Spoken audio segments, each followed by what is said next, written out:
Bulls taking on Toronto. This one is definitely one of those just grimy games that I'm kind of talking about.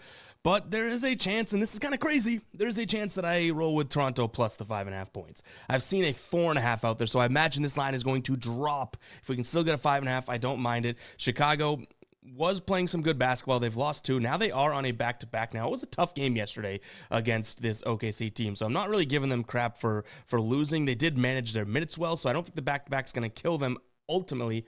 But, again, we're talking some trends here with back-to-backs in the last couple games. Chicago this season, 27% cover rate on back-to-backs. 2-7. 73% of their games they do not cover in on back-to-backs, and they're sitting here as a nearly 6-point favorite.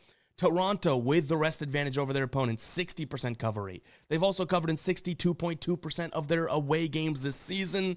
I think Toronto scores in the paint all over this Toronto team. Over the Chicago team. Scottie Barnes and Jakob Poeltl should be good to go. RJ Barrett listed as out, but I think that this is a decent Jakob Poeltl look, as well as, Scottie Barnes as well. I give Scottie Barnes a lot of credit for not being one of these guys that's like, oh, I'm injured, and, just kind of like moseying around for the rest of the year. Like, he's still been playing, like I said, give him a lot of credit for that. I think that, so Jakob Poeltl, Scottie Barnes, but then also a look at Quickley in terms of his points, rebounds, and assists, or just his rebounds and assists. This could be a game that we have a crazy high pace here, and it should be. You have Toronto, who's been playing fast, and the Chicago Bulls have been playing fast. So when you look at Quickley in games that have that high pace, he has just been crushing it overall. So yeah, I do like the idea of him, playing a decent amount of minutes, running in transition, and getting going. So in games that have a total of over, let's see if we can get this filter correctly.